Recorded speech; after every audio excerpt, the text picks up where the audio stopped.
amid drought, disease, and tariffs. Anyone firing up the grill this summer already knows that hamburgers and steaks are expensive. And experts say don't expect much relief anytime soon. According to U.S. government data, the average price of a pound of ground beef rose to $6.12 in June, up nearly 12% from a year ago. The average price of all uncooked beef steaks rose 8% to $11.49 per pound. Beef prices have been steadily rising over the past 20 years because the supply of cattle remains tight while beef remains popular, and that's not likely to change anytime soon. I'm Lisa Dwyer. World shares have been mostly higher this morning after Wall Street rose to records following better than expected updates on the economy and a mixed set of profit reports from big U.S. companies. Futures for the S&P 500 and the Dow have been up slightly.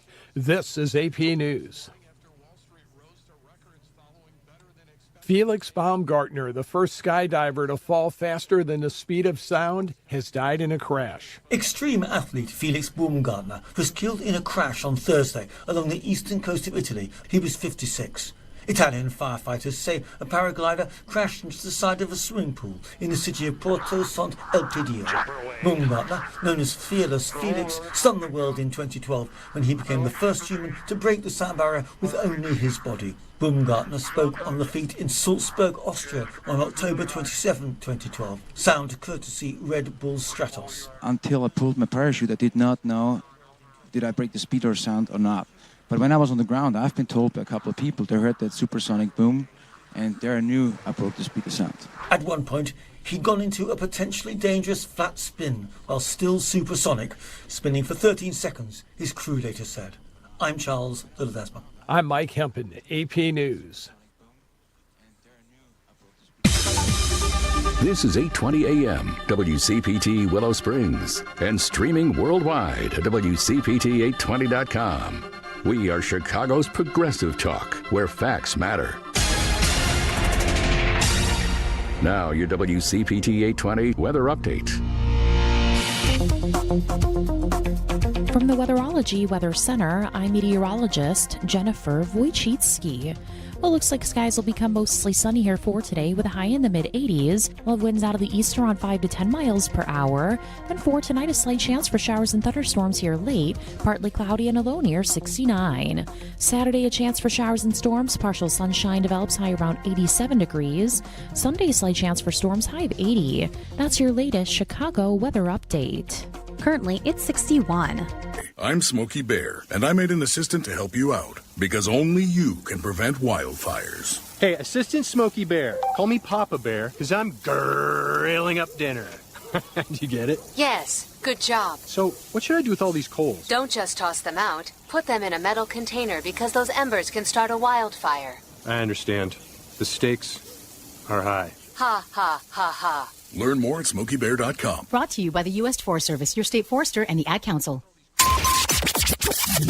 WCPT replay. Do we have a helper with our governor, J.B. Pritzker?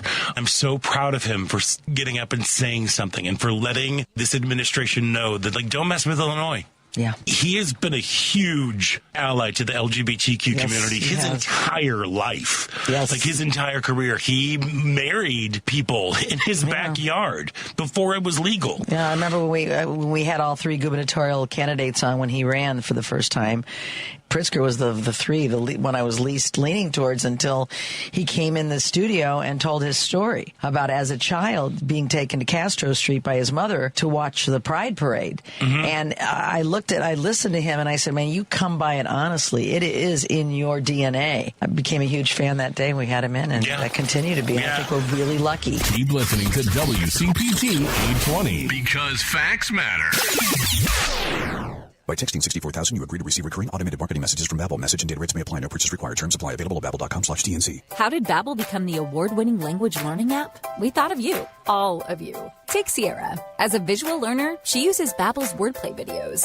Malcolm is a listening learner, so he checks with Babbel's speech recognition to be however you learn. Babbel makes it easy. Save up to 50% on your Babbel subscription when you text radio to 64,000. That's radio to 64,000.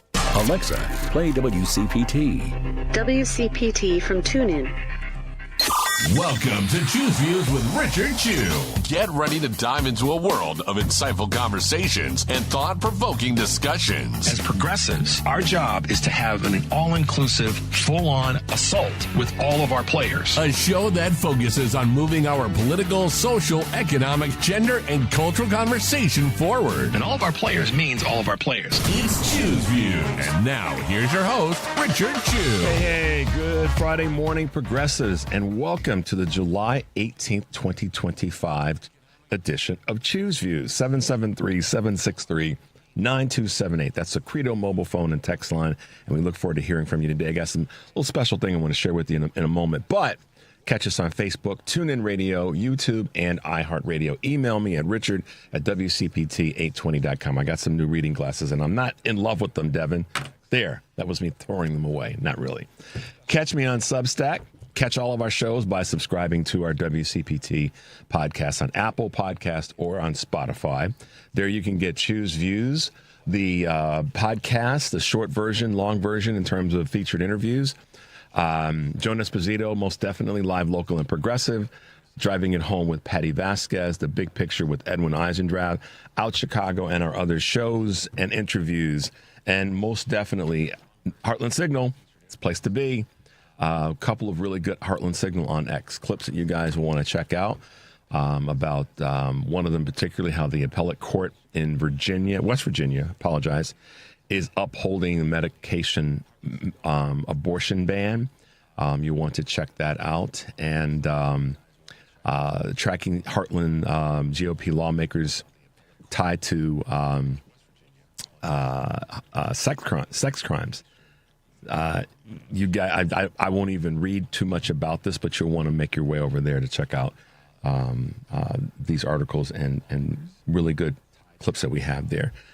But for now, first, before we go there, Deb, let me just give a quick rundown. Our guest today, so this is going to be fun. So our good friend Karen Byrne from TruBlu Politics podcast will be calling in, and we'll be chatting with her in the 6:30 hour, so we'll keep it moving.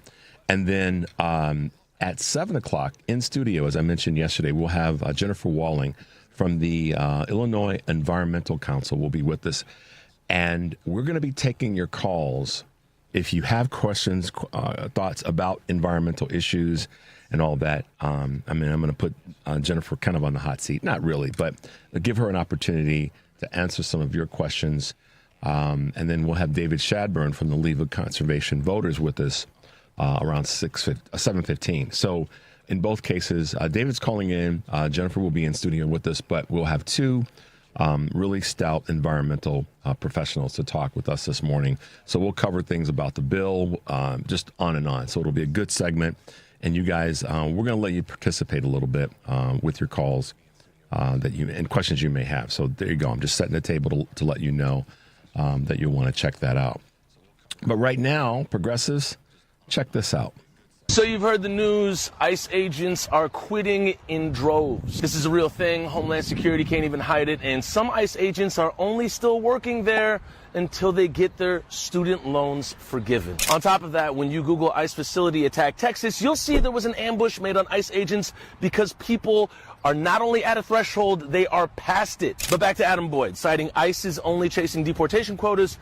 When did that become apparent to you, Adam? Was it when Kristi Noem set the quota at 3,000 deportations a day? Was it when ICE began pulling up to people while getting surgery to deport them? Was it when ICE began deporting people with no criminal record? Or was it when ICE began arresting people at their check-in for their green card? Officers and agents have spent much of the past 5 months clocking weekends and waking up at 4 a.m. for pre-dawn raids. Their top leaders have been ousted or demoted, and their supervisors themselves under threat of being fired or pressuring them to make more and more arrests to meet quotas set by Trump and advisor Stephen Miller. Sad day. But we may be entirely missing the point that their ICE agents' conditions were perceivably comfortable up until now, but once the public began calling them out as cowards with masks for fear they'd be doxxed and experience the modicum of the treatment they doled out, now they're uncomfortable.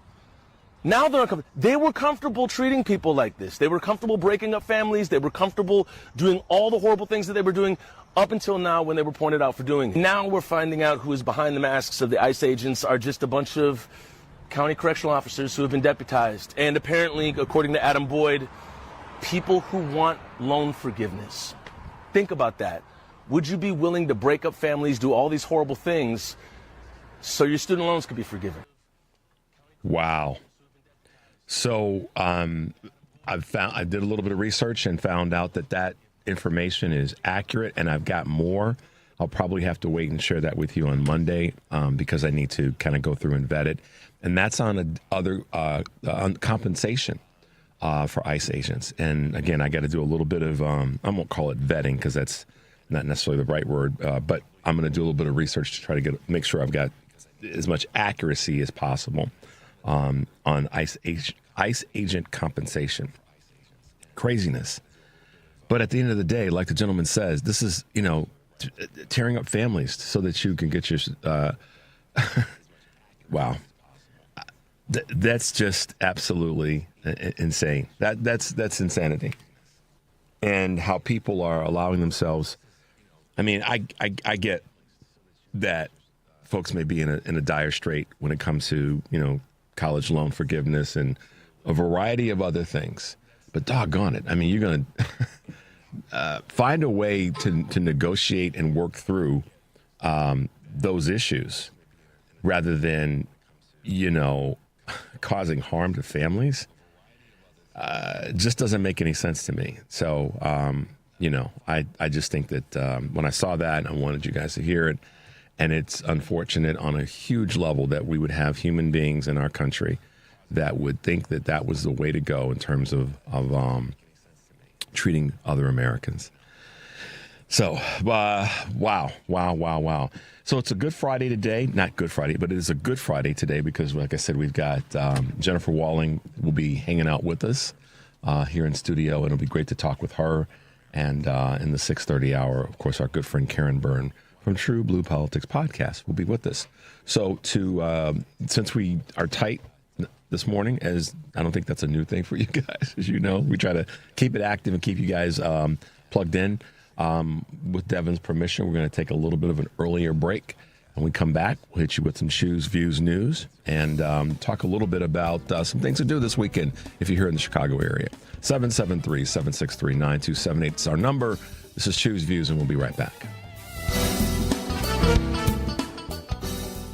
This is an important notice to all U.S. taxpayers. The IRS is giving away billions of dollars in tax savings through a federal program called the Fresh Start Initiative to aid delinquent taxpayers. This initiative was established for anyone facing financial hardship and unable to pay their back taxes. Qualifying and enrolling in this program will stop all collections, settle your delinquent tax problem, and even reduce what you owe by thousands of dollars. Call the hotline at People's Tax Relief to see if you qualify and get this free information by dialing 800-921-8189. If you have unfiled tax returns or cannot afford to pay your personal or business back taxes, you can now get the help you need. One simple phone call can resolve your tax problem and save you thousands of dollars. To see if you qualify and to get this important free information, call 800-921-8189. 800-921-8189. 800-921-8189. Alexa, play WCPT. WCPT from TuneIn.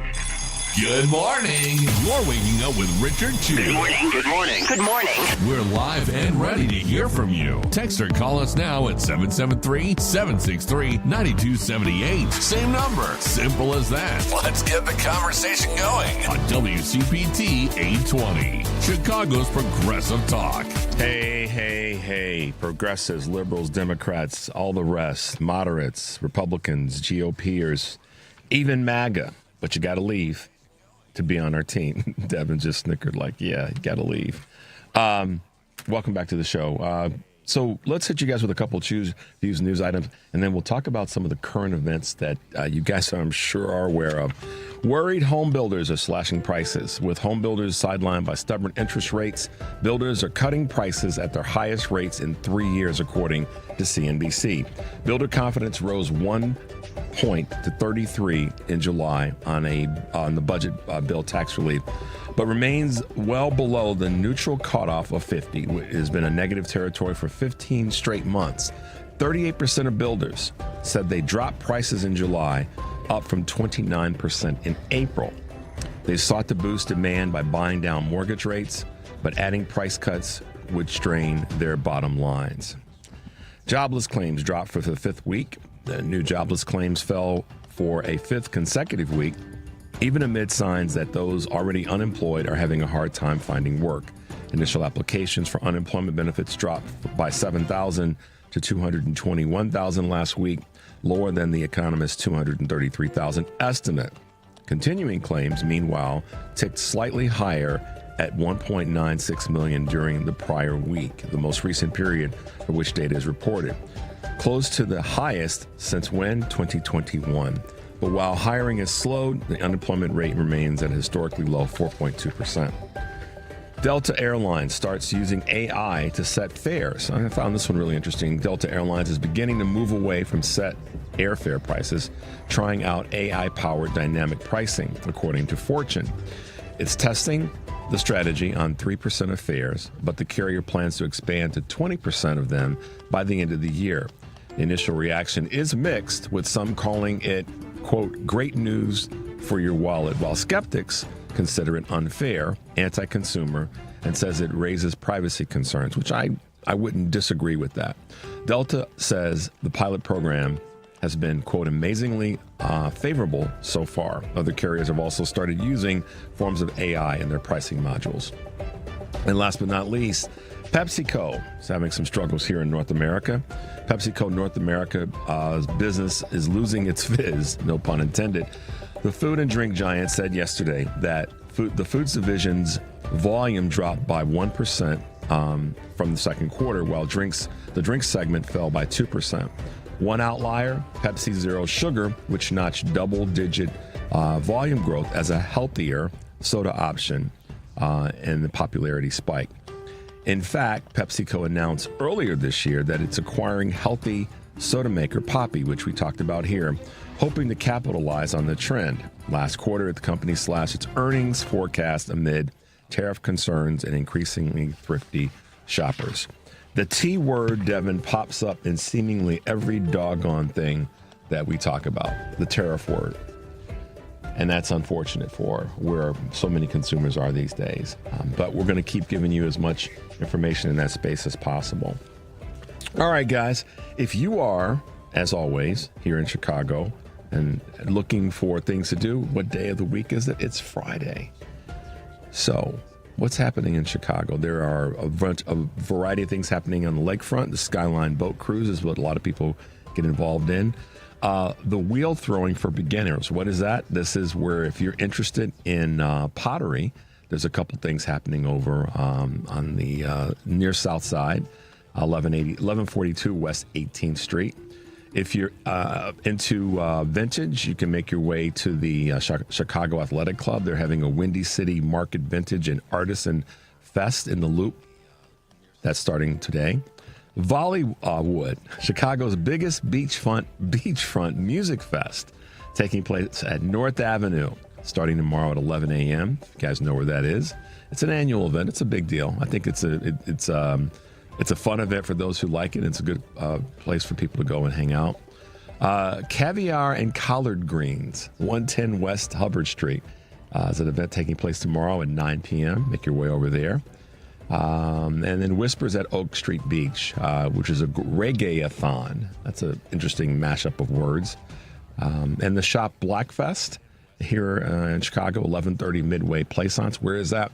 It's down kind of in the University of Chicago area, so we can make your way down there. Shop Blackfest. So just some things to do in and around the city of Chicago, the great city of Chicago, whether you're into some dance or into some music or into some shopping at a market fair. We've got those things happening in our great city. So make your way out and about. All right. So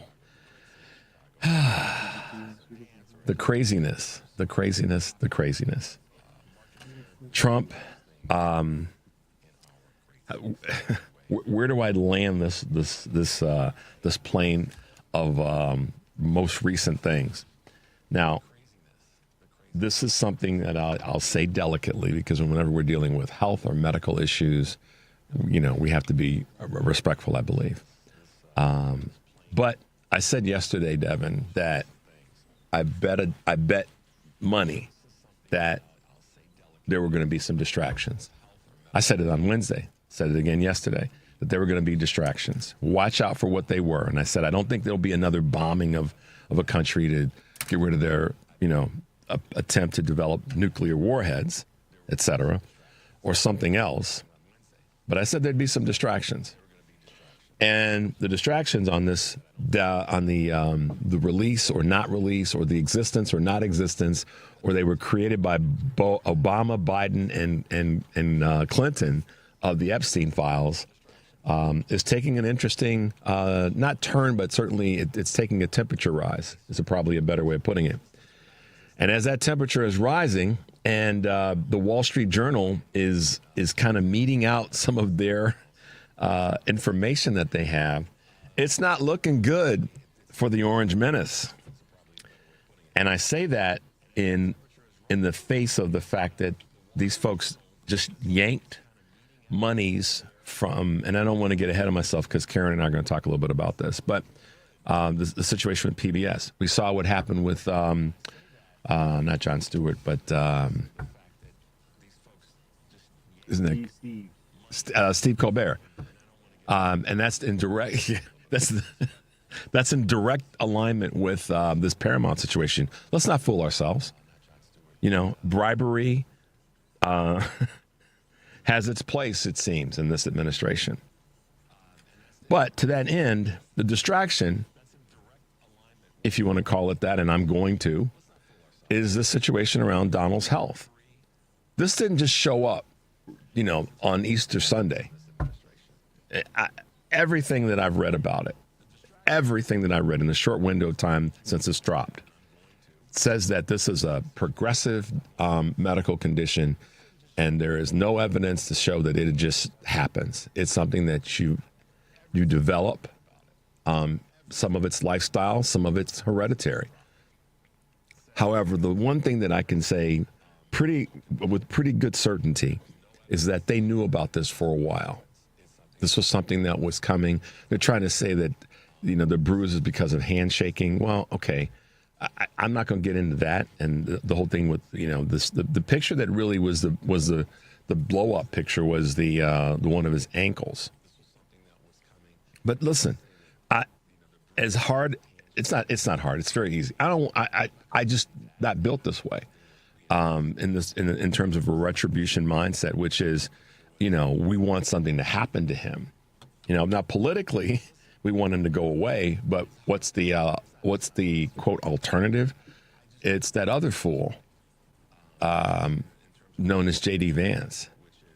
If something were to happen to Donald, he were incapacitated and couldn't serve.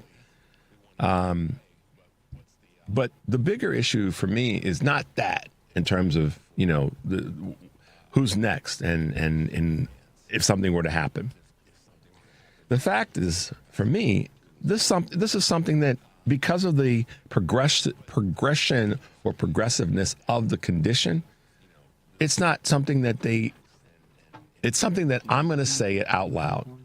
I'm questioning how much of this they hid during the campaign. Let's go back to this time last year, around the time of the Republican convention. How much fake news, or how much was actually created as a distraction with regard to the quote shooting that took place in Pennsylvania. And then now we have this situation with this condition. I mean, how would,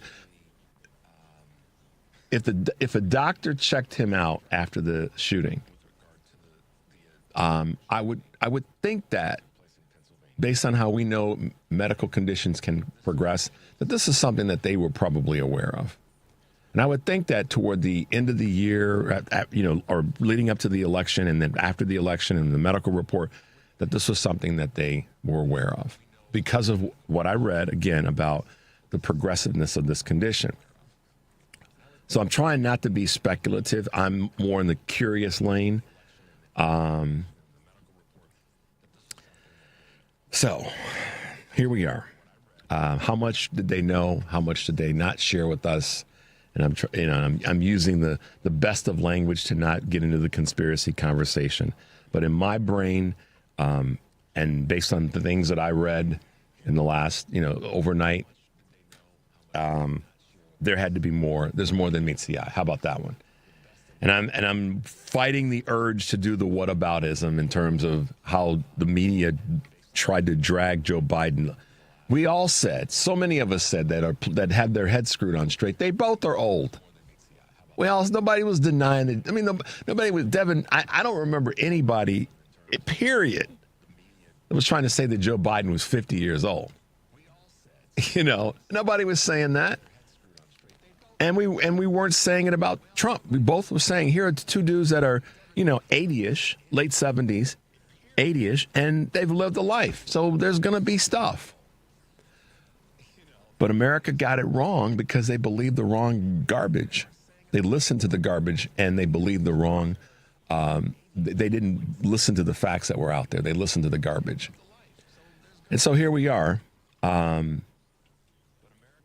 think that now that this is out, the question is going to be how will it impact him or affect him, if at all? We do know that it's out. This is the thing that has to happen. Okay. You guys can probably feel I'm admittedly tap dancing around saying something that would be viewed as not offensive because I don't really necessarily care about that, but not accurate because I don't have medical information in front of me. But what I will say, and I won't be tippy-toeing around this, is that if there is a medical condition that's going to incapacitate him or in any way slow him down, if the media doesn't do their job, the mainstream media specifically doesn't do their job to drag him and talk about it, then once again, the media, mainstream media, is acting like the garbage that is in the White House. This being complicit and all that right now is not allowed. So what do we have to do? We got to drag them. We've got to call out the mainstream media. We've got to make sure that the mainstream media is fully aware of the fact that this is unacceptable. They have got to do the work. Now I'm not living in a cave where I know that they're not.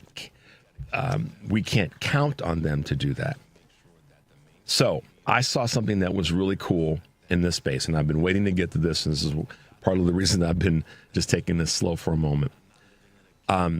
The information that's come out on this situation and also with the Epstein files has largely been the push from not corporate media, but from independent media. And the reason that I took my time to do a little bit of vetting of that. What's coming out on Epstein, what's coming out with this medical situation is largely been at the push and the research and investigative work by independent media. And that also includes people that are on social media that have gotten data that they've verified and then they put back out. So why is that important? And as we get to the bottom of the hour and go to a break, I said this a number of times. I've said this over weeks, months, over the last year plus of this show, that we have a responsibility to do the work too. We have a responsibility to get out there and communicate what we find out and find what we find out is accurate. And don't be, I would say in a positive way, be encouraged to maybe start your own podcast. Be encouraged to share information with people that you know about the things that you find out, the things that you read. There is everything right about that in these days. Because when they're canceling shows and making these side deals and these other compromises from the mainstream media, then it's on us to do the work to put out the information that needs to be out there. And candidly, it's an opportunity, in my opinion, for you to be a participant rather than someone on the sidelines. So, just wanted to say that to you guys this morning. All right, so we're going to take a quick break. When we come back, we'll be talking with someone that has crossed the burning sands of doing something creative and putting information out. And that's our good friend Karen Byrne from TruBlu Politics podcast. This is Choose Views, 773-763-9278, and we will be right back. By texting 64,000, you agree to receive recurring automated marketing messages from Babbel. Message and data rates may apply. No purchase required. Terms apply. Available at babbel.com/TNC. How did Babbel become the award-winning language learning app? We thought of you, all of you. Take Sierra. As a visual learner, she uses Babbel's wordplay videos. Malcolm is a listening learner, so he checks with Babbel's speech recognition to be however you learn. Babbel makes it easy. Save up to 50% on your Babbel subscription when you text radio to 64,000. That's radio to 64,000. Every 40 seconds, a child is reported missing. That's 2,000 children every single day. It's a heart-wrenching reality that we can no longer ignore. Find the Children is a nonprofit organization dedicated to helping find missing kids. You can be a part of their mission by donating your unwanted vehicle, running or not. Call 1-800-775-5622. We guarantee that you will receive the maximum tax deduction. We provide fast, free pickup with 24-hour response. Call 1-800-775-5622. Find the Children provides crucial resources to help find missing children and educational materials to teach kids how to recognize and avoid predators. Our recovery programs have a proven track record of reuniting kids with their families. It's time to act. Donate your unwanted or unused car. Help us build a world where every child is safe. Pick up the phone and call 1-800-775-5622. Together, we can bring these kids home safely. This advertisement was paid for by Cars R Us and Find the Children. You're listening to WCPT 820. Here's the latest Chicago weather update. From the Weatherology Weather Center, I'm meteorologist Jennifer Wojcicki. Well, looks like skies will become mostly sunny here for today with a high in the mid-80s. While winds out of the east around 5 to 10 miles per hour. And for tonight, a slight chance for showers and thunderstorms here late. Partly cloudy and a low near 69. Saturday, a chance for showers and storms. Partial sunshine develops high around 87 degrees. Sunday, slight chance for storms, high of 80. That's your latest Chicago weather update. Currently, it's 61. Chicago's Progressive Talk, WCPT 820, where facts matter. It's Chew's View with Richard Chew on WCPT 820, where facts matter. Hey guys, welcome back to the show. 773-763-9278 is our Credo mobile phone and text line. Those guys who are on hold, sit tight. We see you. We will get to you. So don't worry. Just stay hanging in there. We'll definitely get to your calls. But for now, let's bring on our good friend Karen Byrne from TruBlu Politics podcast on this Friday morning. Good morning, podcast lady. Hello, good morning. How are you today? I'm doing great. And yourself? I'm doing okay. A little bit of a mixed emotions this morning. The trash talk side and the mom side, right? The human side, right? Is that it? Did I say it for you? Well, yeah, but, I'm really frustrated with obviously the cuts to PBS and public broadcasting, and then the Paramount thing, with Stephen Colbert. It's just this is just one more example of how we're going to have to do this ourselves. I mean, it's just it's really discouraging. But I was at the John Lewis Good Trouble rally at Daley Plaza last night, and that was very uplifting and hopeful. Yeah. On a Thursday night, there were hundreds of people that filled the plaza. I don't know if they have a count, but 1,700 rallies across the country, and even some internationally. So, it's very encouraging that people are. More and more people, I feel, are waking up and are getting in the fight. People that have never rallied, have never been to a protest, have been coming out. So that, for me is a hopeful sign that people are not 100% asleep. But yeah, this is very troubling. And and of course the joyful, popcorn eting occurrences with the Epstein situation. And I don't know if you saw, oh God, Nick Nick Fuentes. Oh, Lord have mercy. Roberto O'Donnell played it. Did you see that? Karen, It is delightful. It's delicious. It is. I mean, it really is. I'm gonna press pause on that for a second. I want to come back to something that Karen and I shared yesterday. So the Senate Republicans yesterday greenlit Trump's proposal to claw back billions in global health and public media funding, and that's something that's what Karen was referencing, and I spoke to it for half a second earlier, and of course it made it through narrowly because of who. The standard bearers, but at least Murkowski and Collins voted no alongside the Democrats on the Senate side. But the point of all this is what we said, what both of us have said. I said it before Karen came on, and now that she's on, is that we do have I look at it as an opportunity. Now, this sucks with regard to PBS. I mean, there's no. It's heartbreaking because anybody that's over the age. I mean, any of us. I mean, anybody that's alive, basically, PBS in some way has been part of your life. And absolutely, what I want the critics of PBS to prove to me is where has it led us astray? How and what capacity has PBS led the country astray? And I don't see it. I don't have any evidence, any situation whatsoever. I mean, by comparison, in terms of leading us astray, because they want to base this on how PBS has been and NPR have been a detriment to the country in terms of the information. Well, they haven't.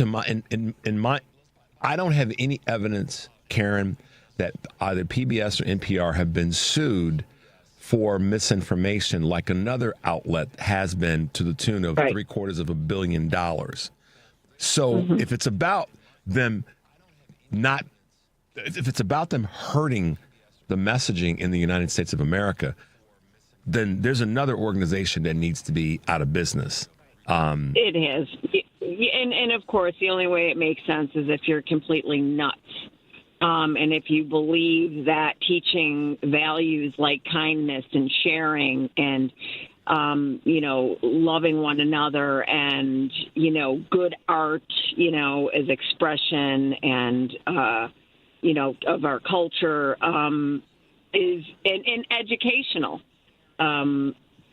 broadcasting. If you look at that as a detriment to the country, well, then you're completely out of your ever-loving mind. And that's, that's what it is. And you're a sociopath, and you run around and you probably talk about how you're Christian while you deny the stranger, while you applaud the cruel treatment of immigrants, while you applaud bullying of LGBTQIA individuals, while it's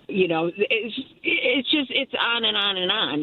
I mean, they are horrible people, Richard. That's all they has to do with. They're just horrible people. And to me, that's not detrimental. And, to your point, there's another station and there's, that is absolutely has been shown to be a detriment to our American lives and our culture. And, and then the other ones are capitulating and bowing down and, because they're C-suite executives, they're greedy MFers. Yep. So, and cowards, so what else, really, and the Republican Party, even though there were people that expressed that they knew that it wasn't the right thing to do, they did it anyway. Yeah. So they're cowards too. Throw them in. That gets tiring. Listen, that gets tiring after a while. It's almost like you've got some psychosis. That you shouldn't touch the hot stove, or the sign says bridges out, but I guess you think your car can fly. So that it's a bad idea to go down this road because the bridge is out. But I guess you think that the closer you get to the edge, that you'll be able to stop And then you got to turn around and go back the other direction anyhow. So why not just not go down there in the first place and go in this other direction? Right. If you see and hear, and that's what's so tiring to me about that, when the Republicans are saying, or we're hearing that they're saying in private that they know that it was a bad bill. They know that these things were not. And I'm talking about the big bad bill. And now here with public broadcast, you know it's a bad thing. You know it's not going to be good for the country, but you still decide to vote for it. I mean, what kind of drugs are you on? And this is why. And doesn't. Go ahead. I'm sorry, Karen. No, I'm sorry. It gives the game away, doesn't it? Yep. That they don't really stand for any of the things that they say that they stand for, and they're cowards. They're absolute cowards. They have no values. They have no morals. They have no integrity. Nope. And on and on. I mean, it's a wrap on the conservative mindset. It has to be a wrap. I mean, we have got to defeat these people. Yeah. They are not our friends. And I feel bad for people that have close family that are MAGA or Republican voting and haven't figured out that it, like Stuart Stevens says, it was all a lie. Mm-hmm. But I mean these people just have to go and have a timeout and sit with themselves and really go down the list of all of the things that they say they value and care about, and then all of the ways in which they have completely defied and not done, and not their words do not match the actions, and the actions do not match the words. Without a doubt. So. Karen and I had a chance to share. I shared an article with her about this very topic, about these weekday Republicans, and I want to kind of address that in the conversation that we're having now. So Nancy Pelosi gave I can get this to anybody that wants a copy of it. Nancy Pelosi gives her thoughts about why Republicans are really fearing Trump. And I'll just read a part of it. Pelosi said, she was talking with Zerlina Maxwell on Sirius XM, and she said, and this is just in part, she said, well, they're afraid of the elements of the judiciary. I mean, the Justice Department. They're afraid of the FBI. They're afraid of all the fake investigations that he could start. And I'll tell you one thing they're afraid of. They're afraid of what happened to us in our home, that one of the acolytes of Trump, who just fed off all the stuff on social media, came into our home, invaded our home, attempted, and actually thought he killed my husband. Thank God my husband survived. But that's also what they're afraid of. They don't want their children threatened, their families threatened, their lives in jeopardy because they speak out against him. Now, as a human being and keeping humanity as part of this, I get that. I truly do. But at the same time, I think that what they should do, rather than speaking to being afraid of that in private, they should speak to it in public. See, the power, they've just given up the power, both Senate and House Republicans. And someone criticized me saying, you got to stop just saying the Republicans or the Democrats. Well, okay, I try to break it down. I think you guys would agree that I try to say House, Senate, GOP, Democrat, state, local, regional officials. I think you guys know I've been saying that for a long time. But in this case, House Republicans and Senate Republicans, if they are afraid, and if what Nancy Pelosi says is correct, then they have the power to come out and speak to what they're actually afraid of. And that then puts the light, in my opinion, Karen, on Trump. It exposes. And exposes it, and then it gives themselves cover. Go to your voters and say, listen, this is what he's attempting to do, or what we're concerned might happen. Rather than letting that dishonesty be out there, or the fact that they won't step up and say it publicly as a group. Because if there's more than one, then there's more than two, and there's more than three. Then if there's more than two, then there's more than three. I mean, what are your thoughts? You hear them saying that, we're receiving death threats, but the implication is always that it's from the left. Okay, Eric Swalwell has received death threats. Yep. AOC has received her share. Ilhan Omar most definitely has. You have the only evidence that we have is a, crazy Bernie bro that went after Republicans at a baseball game. But then the other incidents are, let's see, was it Josh Shapiro having his house set on fire? We have the legislators in Minnesota, and we have Nancy Pelosi. The people that are doing the violence are these MAGA types. And so if these Republican legislators are afraid of the MAGA base, call it out. Eric Swalwell has played the voicemails that he's received. They've gone on record, stating out it then. Exactly. Expose it. Exactly. I mean, expose it. Expose it. And to your point, I mean, when a Democratic leader like those that you mentioned have done that shows the courage. So Republicans, you can do the same thing. You can choose to do it, or you can cower and not do it. Sorry, Karen. Sure. And I mean, by not doing it, what do you gain? By not standing up against this tyranny and this terrorism, what do you gain? Not a damn thing. I mean, I'm trying to think, because most Republicans, let's be honest, most Republicans that are in Congress have tons of money.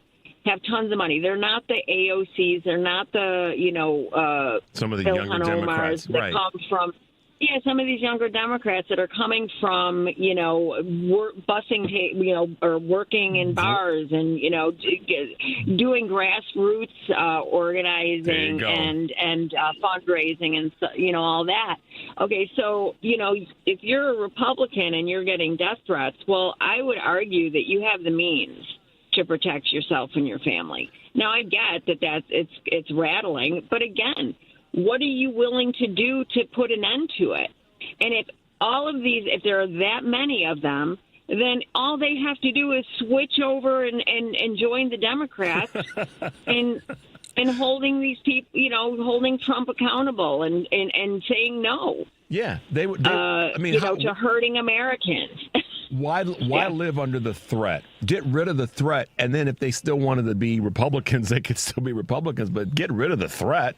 Out the threat. That's right. Out the thing. I mean, that's where their lack of courage really shows. Democrats get criticized for not doing enough. Democrats should be doing more. Well, the Republicans should be doing one very simple thing. If what Nancy Pelosi, and I got to believe she's right, or certainly pretty damn close to being right, if that's the case, then Republicans are weaker by large measure than Democrats are. Because at least Democrats are coming forward about the things that are happening. So I want to read a couple. And by the way, guys, we're talking with Karen Byrne from TruBlu Politics podcast. You got to follow her. You got to get with the work that she's doing. I had a couple people that wanted to know who is this that's talking right now. So there you go. Now let me so just so you know, kind of bouncing back a little bit to the NPR situation. I got an interesting text this morning that I wanted to read on air and read to you and get, because we were both talking about this a moment ago. And here it goes. It comes from our good friend Lois. Lois says, right-wing radio TV dominates the rural areas. Now they'll have 100% coverage in those areas. The rural public TV radio stations were providing some truth to those folks, and now that'll be gone. And that's exactly true. Yeah. I said this, a part of that the other day. And I was actually thinking, we were talking with Raja Krishnamurthy about that. That is what's happening, and that will happen. What are your thoughts there, Karen? Well, yeah, I mean, it's 100% true. And so that bubble just got, a lot smaller, I guess, because now they're not, there's no hope that they're going to be getting actual factual information. They're, when you have Fox News, and sorry, I just named them, but Fox News, being streamed into these communities, and that's all the information they're getting, despite the fact that they are classified as an entertainment channel. Yeah. And then, and also, too, this issue, and a lot of people don't realize this, and most people don't talk about it. But Fox Nation is streamed in. Fox News is streamed into our military bases. They have people that are members of the military have free subscriptions to all of that propaganda. Yep. And that is an extremely dangerous situation. You've mentioned that before, and that's an extremely important point. This is one of the things that I do, and in terms of this conversation around PBS and media more broadly, if I'm someplace, a doctor's office, repair shop, whatever the place may be, and there's a waiting area and people are sitting, I've reached a point now where I've actually gone to the counter and said, "Can you turn? If the Fox is on, I've asked them, can you either change the channel or turn that off?" And they looked at me like, "What?" And I've watched the people. I can feel the eyes on my back when I've done it. And they've looked at me like they don't know what to do. And I've said, either turn it off or change it to something that is music or something that's just neutral. And I've done this a handful of times. And I'm not saying this to pat myself on the back. I'm saying I just can't be in that environment and hear that garbage. And I would be, particularly now with this happening with PBS, I would highly recommend that if anybody is out and about and you're in a place where you've got to wait and be where there's Fox on, that you go to the counter and you ask them to turn it off or change the channel, and just see what happens. And that to me is one of those tools of empowerment that we all have and we have to use. So, now more than ever, tell them to turn that Fox garbage off. And if they say to you, well, why do you want it to be turned off? Say, because they got sued for $750 million for lying, and I don't want to sit here and listen to their lies. And say it loud enough so that people in the waiting area can hear you. I mean, that's me. I'm saying that. I don't want y'all to get in any fights in public, but I'm just saying. No, good trouble. Good trouble. That's good trouble. Thank you. You are such a baton receiver. I mean, gosh darn it, Karen Byrne. I'm picking up what you're putting down. That's right. Yeah. But, kudos to you, as always, for being one that's out there in the fight and what you did yesterday evening. I talked about it as the week built up a little bit, and it's good that you were able to get out and make some good tribble. And listen, everybody out there, don't be afraid to get out and protest. And I'm talking to all you white people. We've got to be out there. Okay, we've got to be visible. That I just want to make sure that I understand. I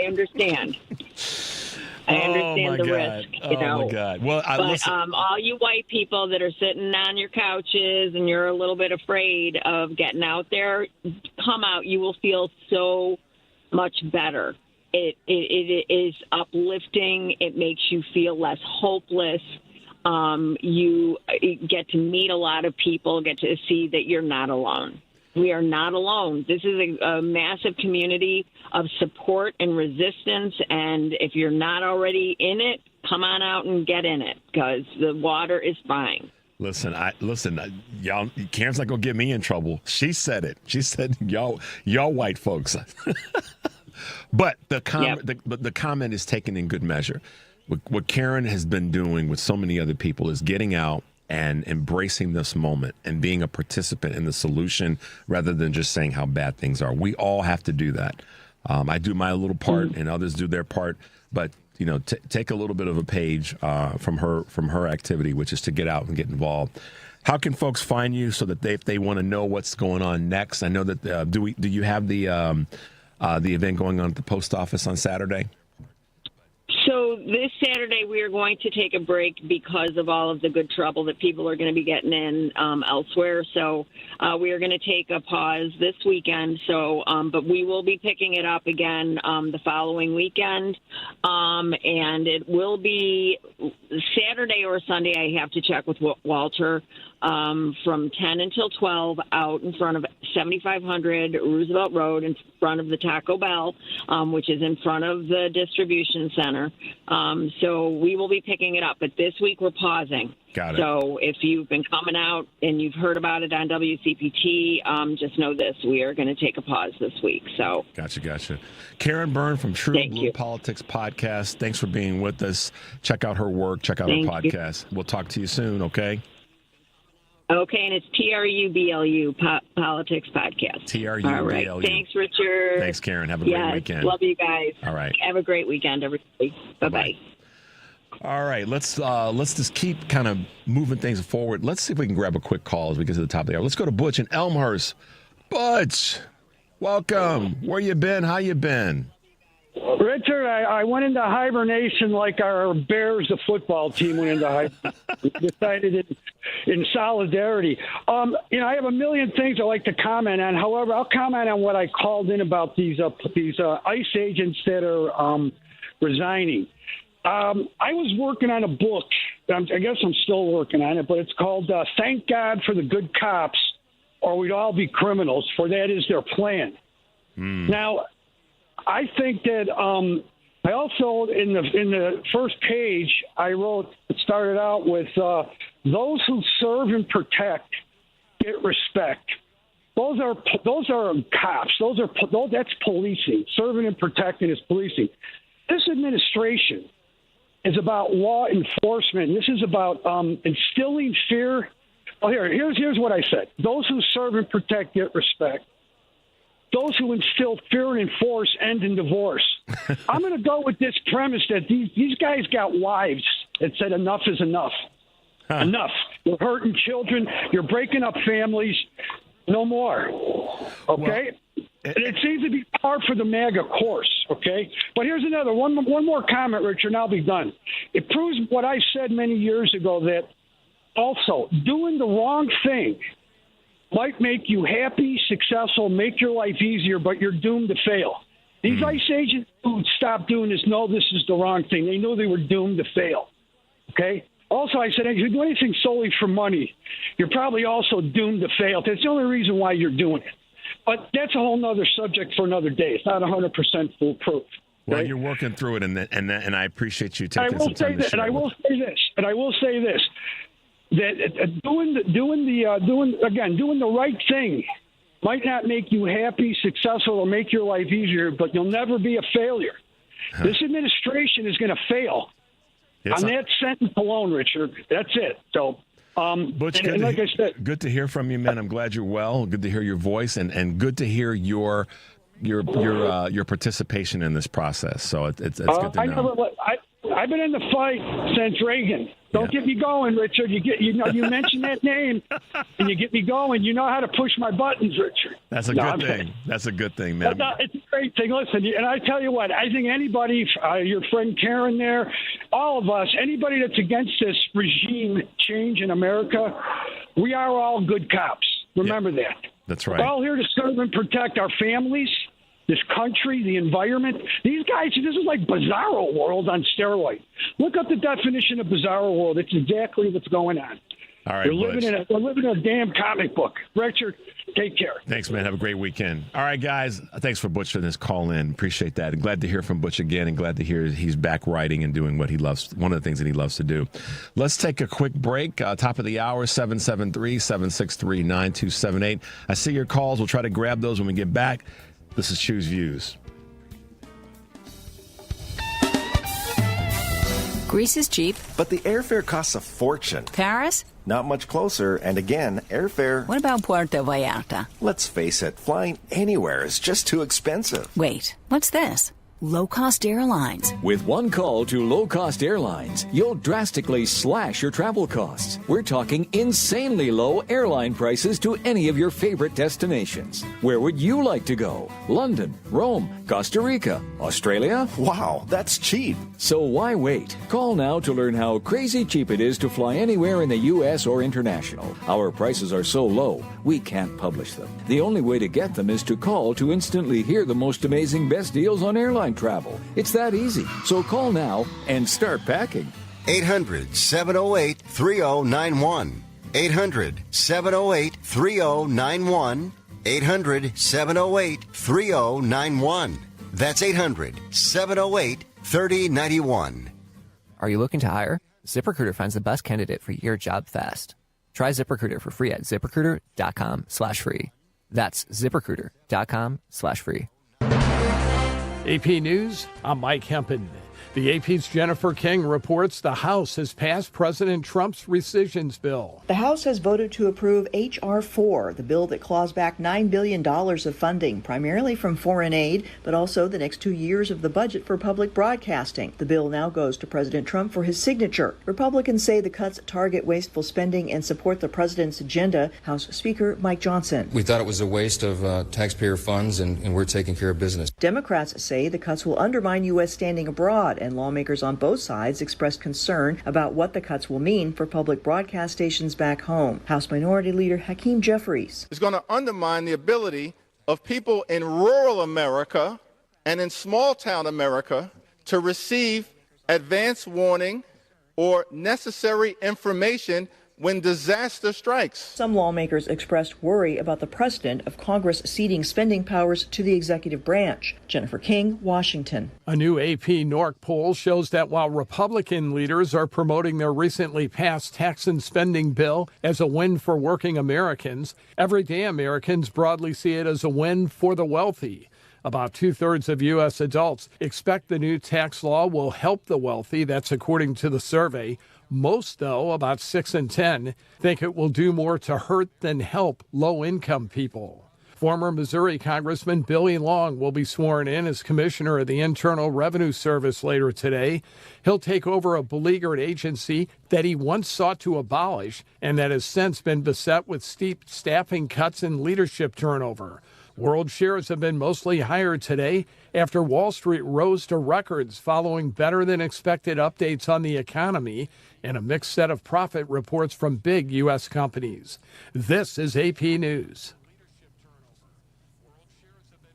The European Union is slapping wide-ranging sanctions on Russia. The European Union is targeting Russia's energy sector with its new round of sanctions. It set a lower oil price in an effort to deprive Russia of revenue needed to keep the war going against Ukraine. More than 100 more ships from the Kremlin's shadow fleet of aging tankers will be targeted too. They'll be blocked from using European ports, locks, or from doing ship-to-ship transfers. On top of that, a new import ban was imposed to try and close a loophole that Russia's using to indirectly export crude oil via other countries. The EU also targeted the Nord Stream pipelines between Russia and Germany. The pipelines aren't operational, but the aim is to discourage would-be investors. Russian energy giant Rosneft's refinery in India was hit as well. I'm Lorne Cook in Brussels. I'm Mike Hempen, AP News.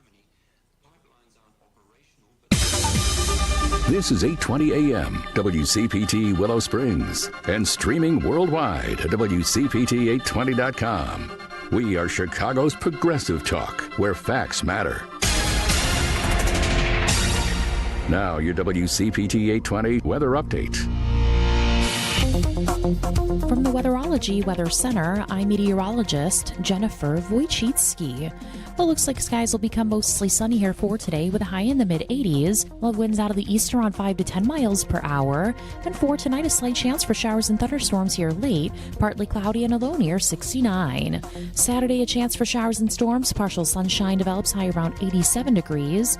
Sunday, slight chance for storms, high of 80. That's your latest Chicago weather update.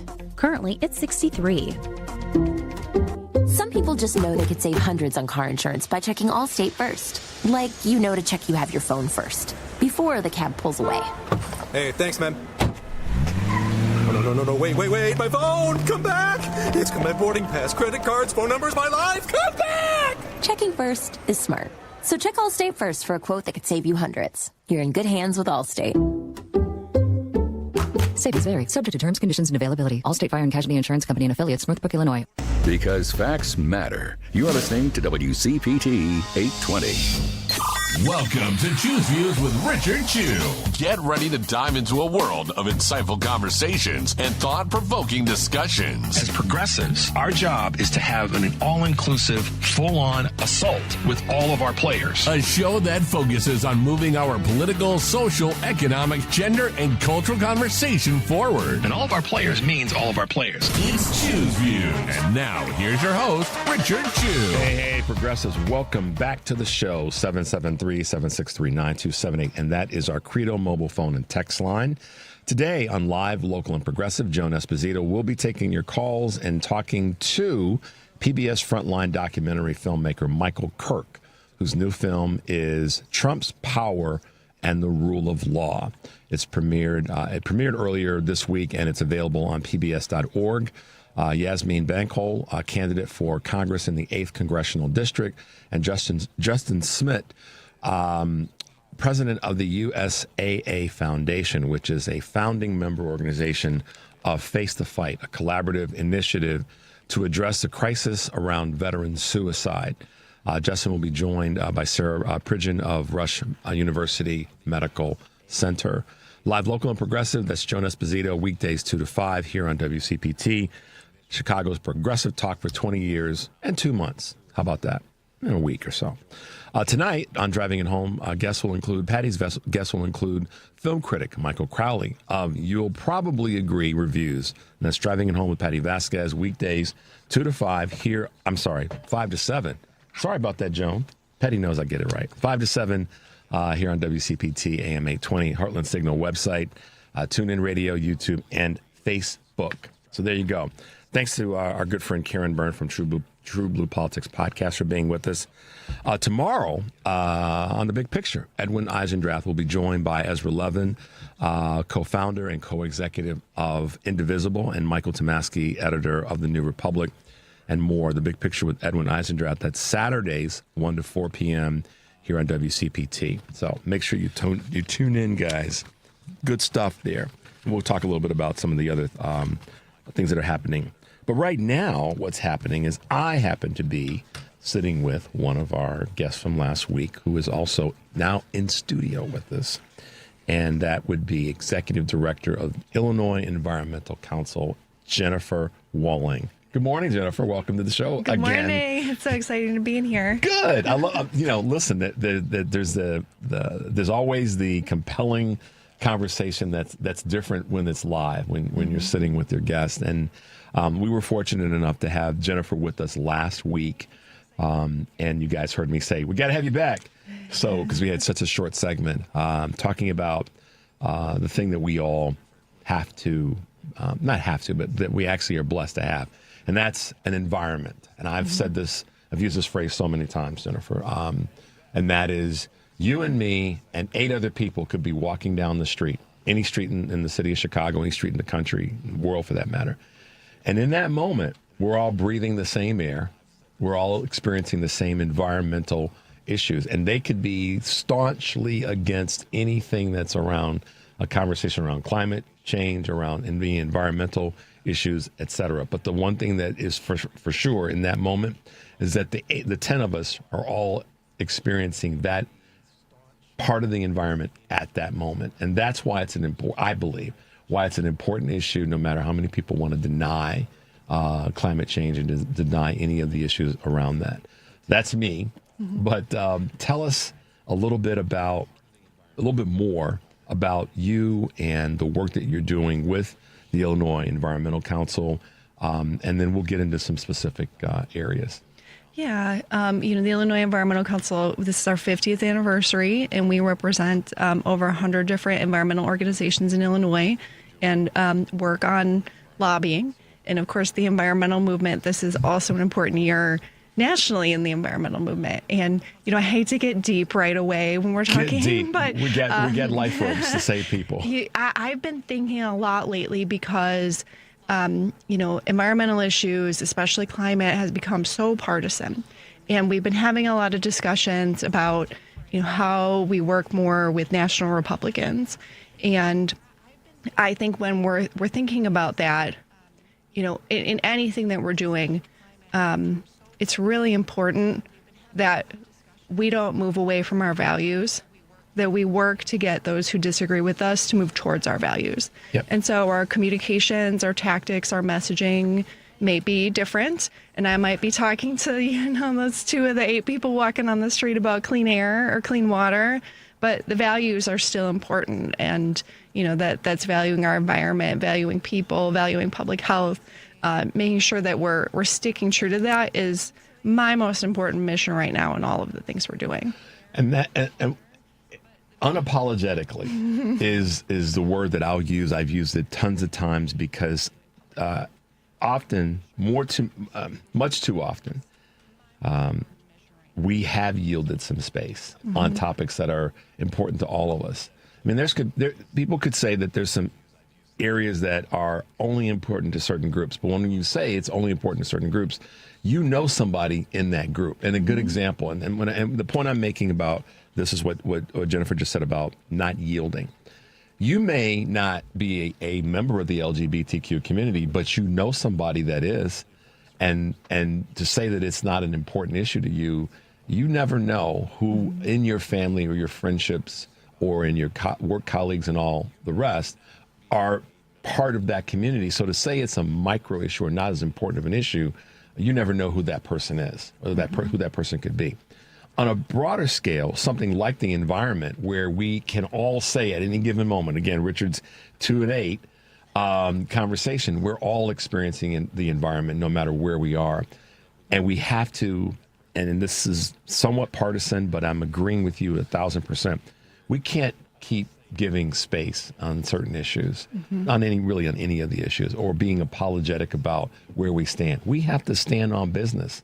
And with the environment, and you know, I'm not an environmental expert. I think I take it from a common sense perspective. I remember a few years ago, a member of my family kind of got on my case because I had the water running in the sink while I was doing something. She just started smiling already. I had the water running in the sink while I was doing something else in the kitchen. It was half a dozen people at our home. And she was like, you need to turn the sink off because you're wasting water, blah, blah, blah. So I asked the question. I said, so let me ask you this question. Do you, when you're getting dressed for work or doing whatever you do and you leave a room, do you turn off the lights in that room all the time? Well, it depends if I'm coming back or not. And the point I was making is we have to stop criticizing each other if we're not at the same level somebody else is when it comes to small environmental things. And that to me is where we have the opportunity to come together and go, yeah, I may leave the sink running, or, you know, I might leave the refrigerator door open longer than I need to or should, but it's a collective effort. It's understanding that we all have a responsibility. We all have an opportunity.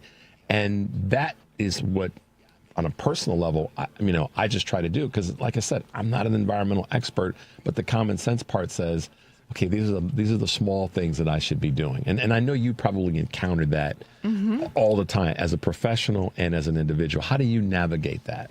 Well, I think that one of the things is I want you, when you're running that water too long, to ask, why am I able to buy a faucet that wastes water?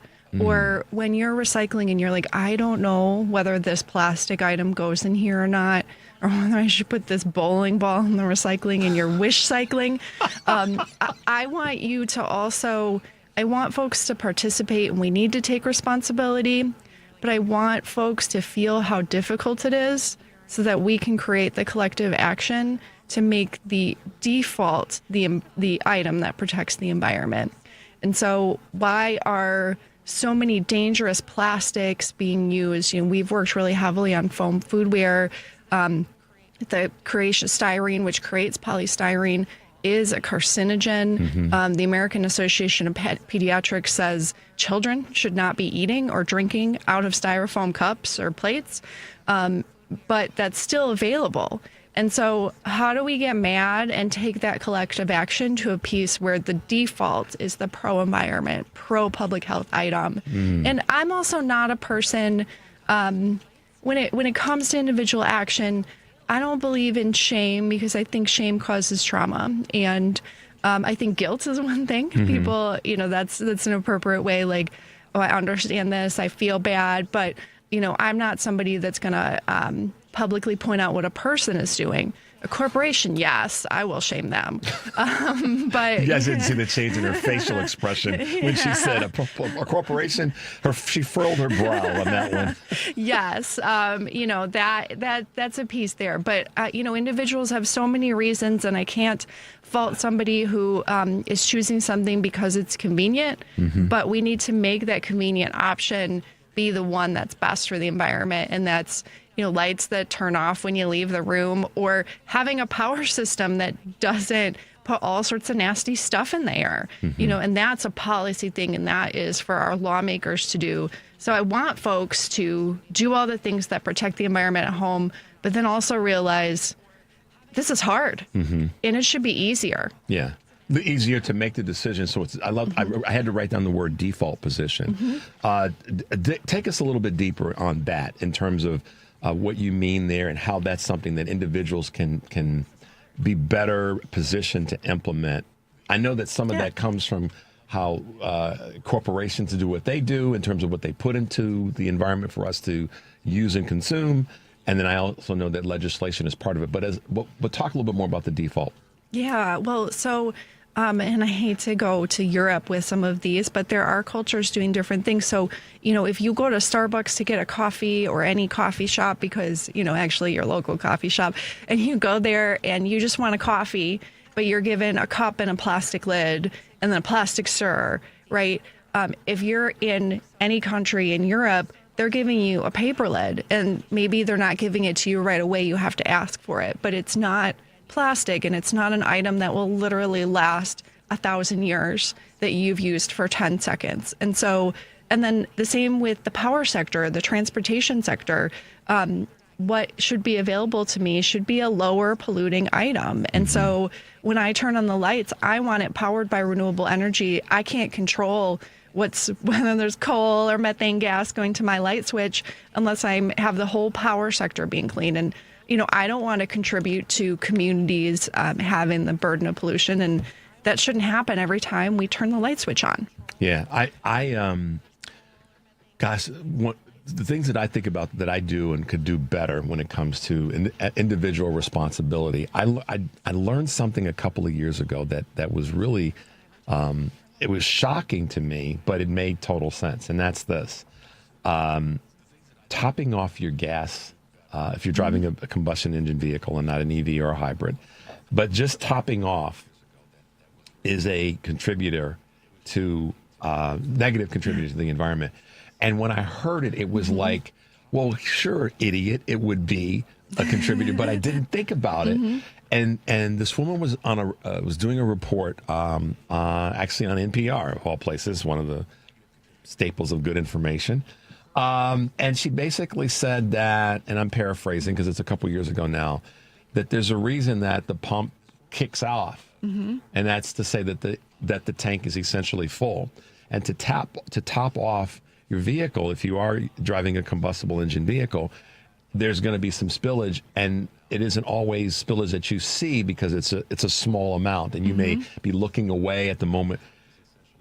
And it blew me away, and so. I drive a hybrid, so there's, some gas consumption. But now, and this has been 3 or 4 years now, I don't top it off. But I grew up in the mindset of topping off your fuel tank.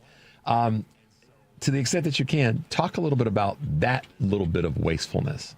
Yeah, well, I think, I think with that piece, it's an interesting scenario where that default position was one that prevented spills, for example. And so, and there's still going to be in any of the policy that we pass, people who go beyond, people who set up their truck to roll coal and all of those different things.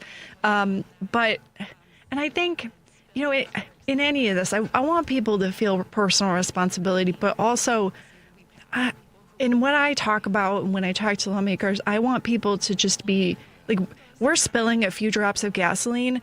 Exxon is like having oil spill in the whole Gulf of Mexico, So comparably, while we're taking responsibility there, these corporations are causing billions in damage and harming the environment in so many ways. And that damage is incomparable. And even when we look at climate change, looking at the top 100 companies that are causing climate change, it's just a stark difference between they're causing more than all of the individuals combined by a huge amount. And I want us to care. I want us to do things. I want us to take personal responsibility because it's the right thing to do and it's kind. But I also want us to get frustrated about it because we're doing the right thing. And these big corporations out there just have no care. So basically, one of the things that we can incorporate in terms of caring, as much as we can manage our own personal activities and responsibilities, I'm putting words in your mouth intentionally. One of the things that we can do is fight harder with the corporations that are the biggest polluters, and get after them. So for every day that you don't top off your gas tank, or every time you fill up and you don't top off, you spend some of that same energy going after the corporations that are doing much larger, quote, topping off with their pollution of the environment and their manufacturing of things that further pollute the environment. Yeah, they're topping off literally into the ocean. Yeah. You're just spilling a few drops at the gas station, which still you shouldn't do, but they're literally doing that. And I want folks, when those situations arise where you're causing pollution, I want you to think about it, but then I want you to get upset because that option is even available to you. So anybody who's out there going through their recycling and they're like, I don't know if I should put this in there, I want you to be mad that company created that item that is now waste that you used for 10 seconds. And so I want this responsibility to guide us to collective action to create better decisions for everyone. Collective actions. You guys hear that? How many times do I talk about we all have to do this and work on this together? And whether it be LGBTQ rights, women's rights, and in this case with Jennifer here, we're talking about the environment. Jennifer, look, since you're going to be with us until the top of the hour, 8 o'clock, let's take a break so both of us can get a quick sip of fluid.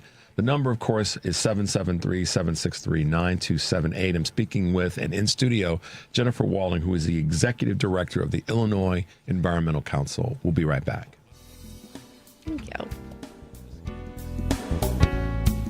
Is your upper floor too hot in the summer? Are energy bills climbing with every degree? Green Attic can help. With over 15 years of experience and more than 1,000 five-star reviews, Green Attic is a trusted Chicagoland name for insulation, ventilation, and roofing solutions that improve comfort, energy efficiency, and indoor air quality. They specialize in attic insulation, spray foam, crawl space encapsulation, mold remediation, and solar attic fan installation, all designed to keep your home cooler in the warmer months. Green Attic also offers full-service roofing through Green Attic Roofing, including traditional and solar roofing systems with instant online quotes and long-lasting, eco-friendly materials. Green Attic backs its work with the industry's only 10-year labor warranty, plus lifetime warranties on selected materials. Schedule a free installation consultation at greenattic.com or get an instant roofing quote at greenatticroofing.com. That's greenattic.com and greenatticroofing.com. This is a WCPT moment in labor. On March 25th, 1911, in Manhattan, a fire at the Triangle Shirtwaist Factory killed 146 workers, who were mostly women. The victims of the fire were unable to leave the burning high-rise building due to the exits being locked and were forced to leap to their deaths from the 8th, 9th, and 10th floors. Locking doors was a common practice to reduce theft and unauthorized breaks at workplaces. As a result of the fire, the New York State Legislature formed the Factory Investigating Commission, whose findings led to 38 new laws regulating labor. Some of the new laws mandated better egress, the installation of better alarm and sprinkler systems, and increased availability of fire extinguishers.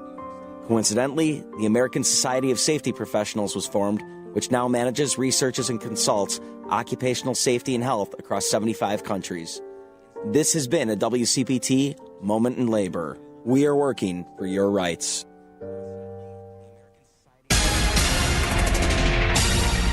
You're listening to WCPT 820. Here's the latest Chicago weather update. From the Weatherology Weather Center, I'm meteorologist Jennifer Wojcicki. Well, looks like skies will become mostly sunny here for today with a high in the mid-80s, while winds out of the east around 5 to 10 miles per hour. And for tonight, a slight chance for showers and thunderstorms here late, partly cloudy and a low near 69. Saturday, a chance for showers and storms, partial sunshine develops high around 87 degrees. Sunday, slight chance for storms, high of 80. That's your latest Chicago weather update. Currently, it's 64.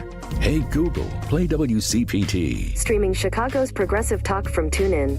It's Choose Views with Richard Chew on WCPT 820, Chicago's progressive talk. Hey guys, welcome back to Choose Views. Of course, our number here on the Credo mobile phone and text line is 773-763-9278. In studio with us is Jennifer Walling, who is the executive director of the Illinois Environmental Council. And Jennifer's making it plain about default positions or default position, but how we have things in our environment that cause us to have questions about how we should go about navigating those items and those things that may be harmful to the environment.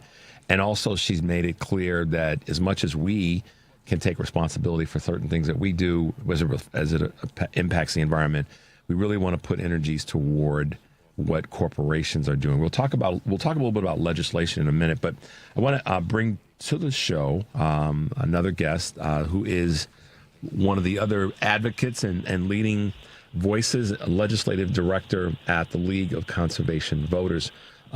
David Shadburn, good morning and welcome to Choose Views. Good morning, Richard, and thank you so much for having me. And hello, Jennifer. It's great to talk to you again. I'm really glad to be here with you all this morning. Well, good to have you with us, and you know, I say this respectfully, but with some fun.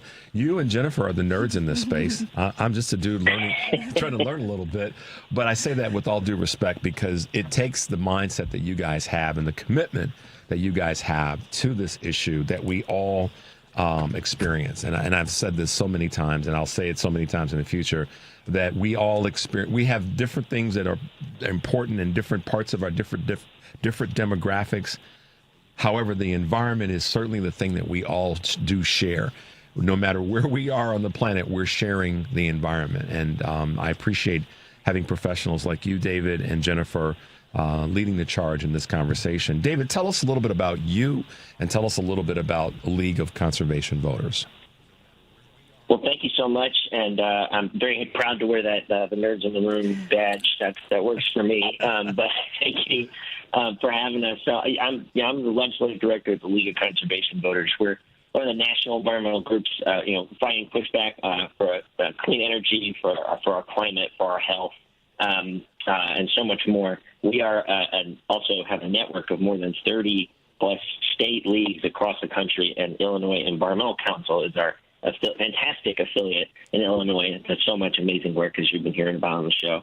But our mission is to build power for people and the planet, and that means making sure that we are sending pro-environmental champions to Congress and to our elected offices all across the country, so that we can turn political power into policy change that protects our planet. And right now, obviously we're in a tough moment. There's no denying that.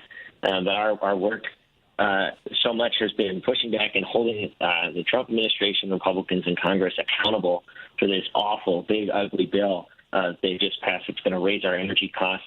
It's going to kill hundreds of thousands of good-paying clean energy jobs. And it's going to poison the air and water in our communities. And it's going to do all of that just so they can give huge tax cuts to billionaires and corporate polluters.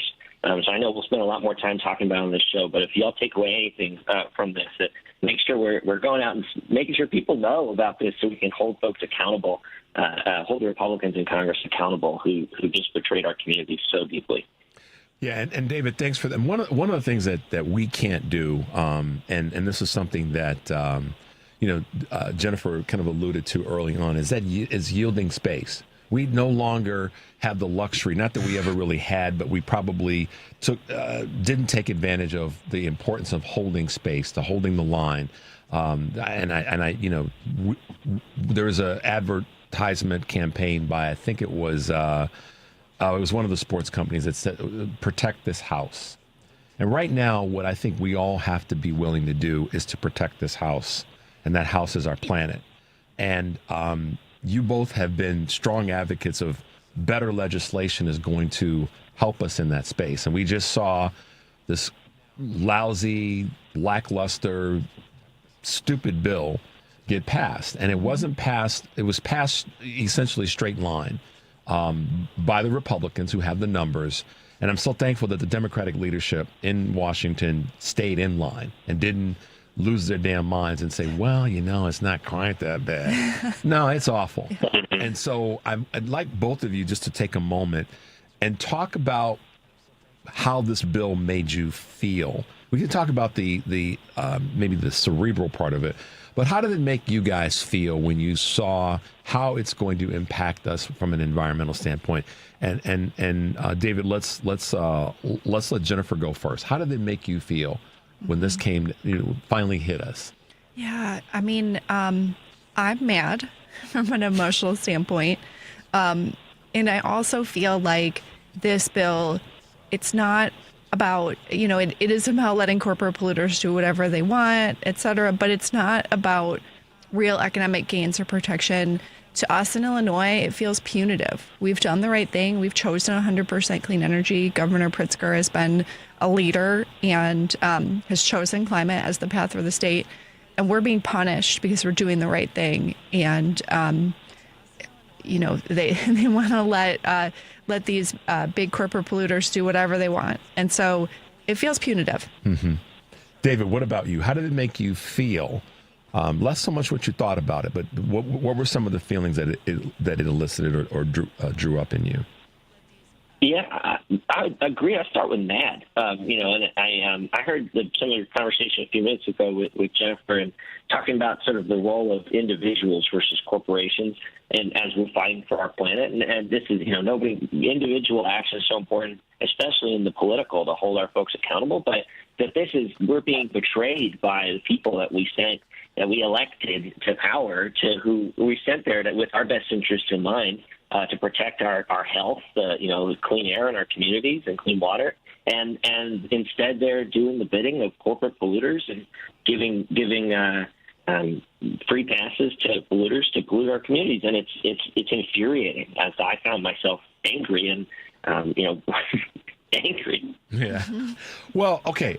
I had a sense that would be similar to both of you, because I'm pretty PO'd about it as well. And I'm PO'd about it because of, again, guys, I'm a broken record on this. We all are breathing the same air. We're all experiencing the same house. Mm-hmm. And that some people don't care. And again, Jennifer, thank you for something that you said over and over again today, and that it's not just the individual things that are happening. And we take individual responsibility, but it is the bigger corporations. It is the bigger companies that are the ones that are 10 times, 100 times, 1,000 times more negatively impacting the environment.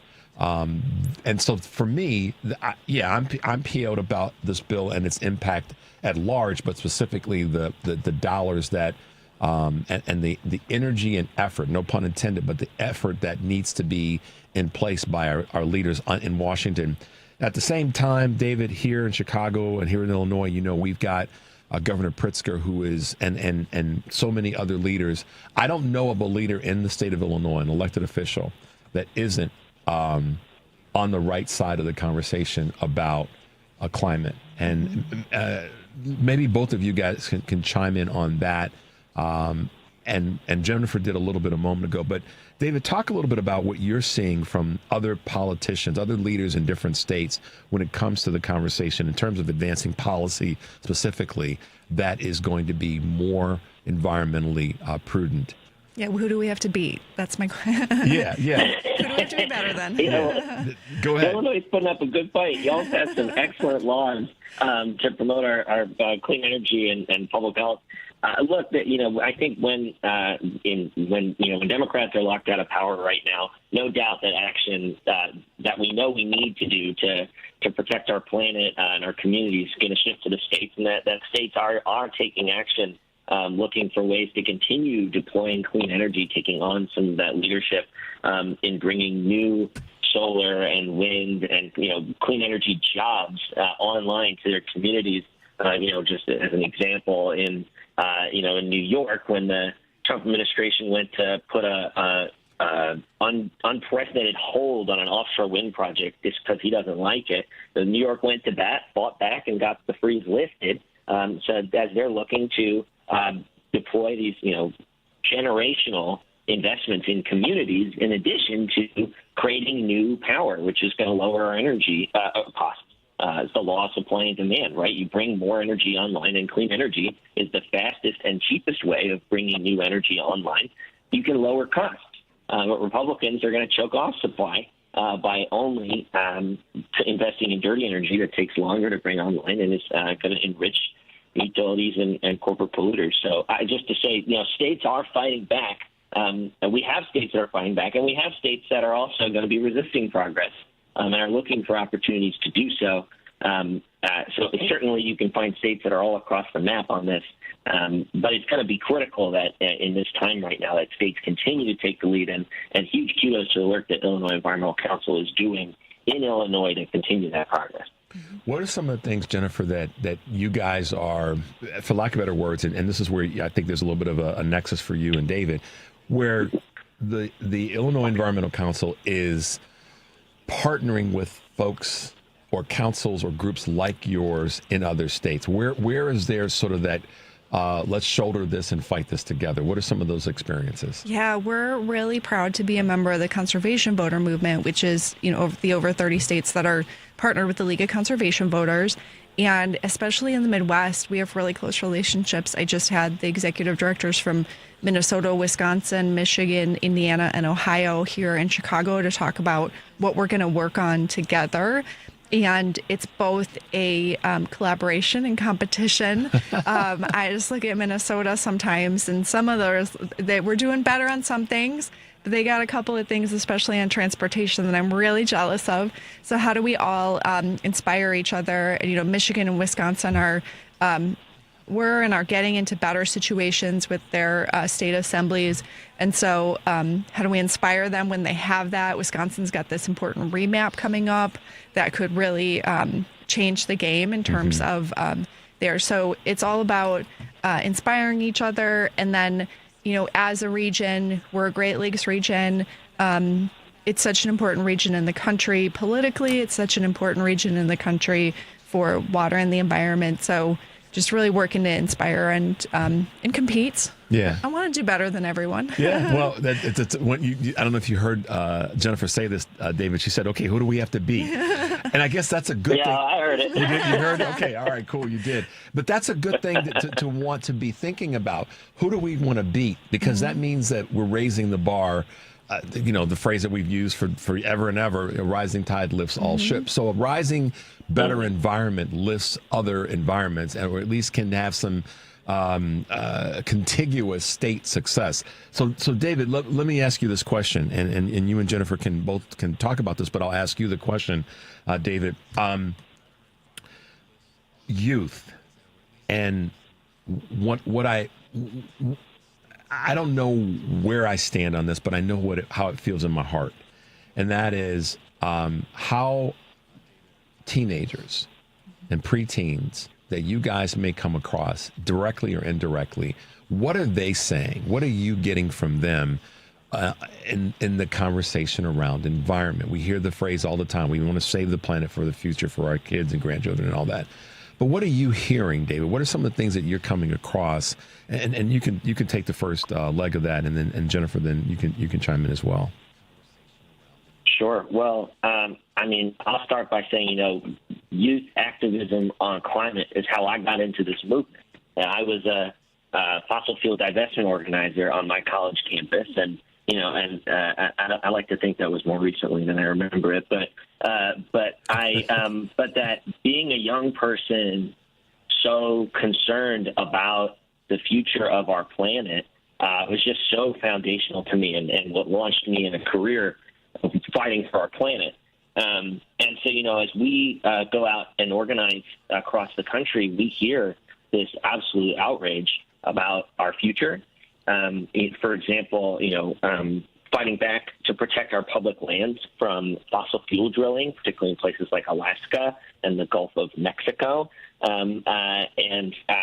As we hear just outrage that we would continue to invest in dirty, polluting projects that are going to poison our future and future generations that our young people are going to live through, instead of investing in solutions that not only can meet our energy demand, that can create jobs. It can be good for our economy. You know, there can be so much focus on, you know, what's going to be good for people's wallets, that we can be part of that solution. We are part of that solution, and young people know that and are just as mad about this betrayal of their future, not only their future on this planet, the air we breathe, but their future economic opportunities. Right, when costs go up for anybody, they go up for everybody. That is not exclusively an issue for older people.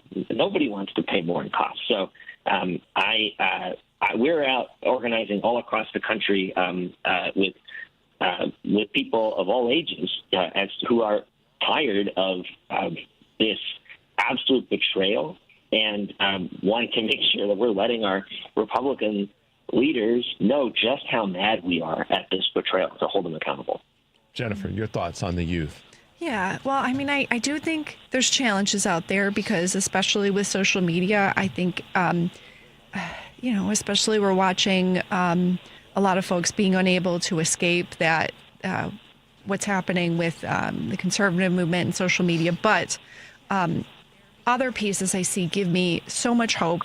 And my key piece of hope is especially the youth activists that have been involved in environmental justice in Chicago.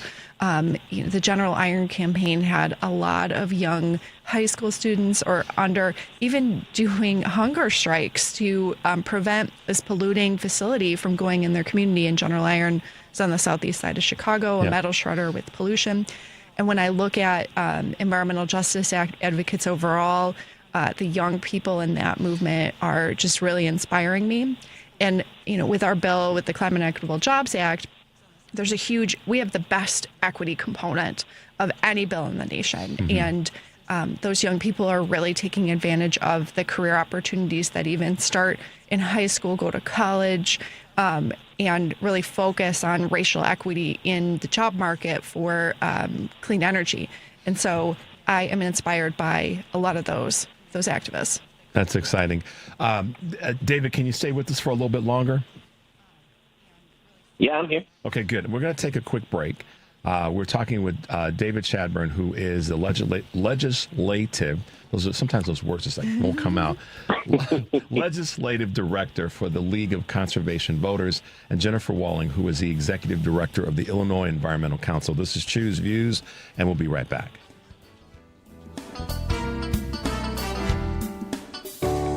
When it comes to banking, you need a bank you can trust. A bank with a rock-solid reputation and the highest integrity. A bank that gives you the attention and respect you deserve. ABOC first opened its doors in downtown Chicago in 1922, and we've made our name on deep expertise, best-in-class service, and a strong commitment to our customers. We know the Chicago business market inside and out and can help you craft the perfect banking solution, no matter what type of business you're in. And if you're looking for a banking partner for your labor union, we can bring the type of expertise that only comes from a bank that was founded by labor unions and still has union employees and shareholders to this day. Whether you need a deposit account, loan, trust services, or investment management, ABOC has you covered. Let's work together to manage your finances today while planning for a better tomorrow. ABOC, a bank built on a strong foundation. Visit ABOC.com to learn more. Member FDIC. WCPT 820, Chicago's progressive talk, where facts matter. Welcome back to Choose Views with Richard Chew on WCPT 820, Chicago's progressive talk. Hey guys, welcome back to the show.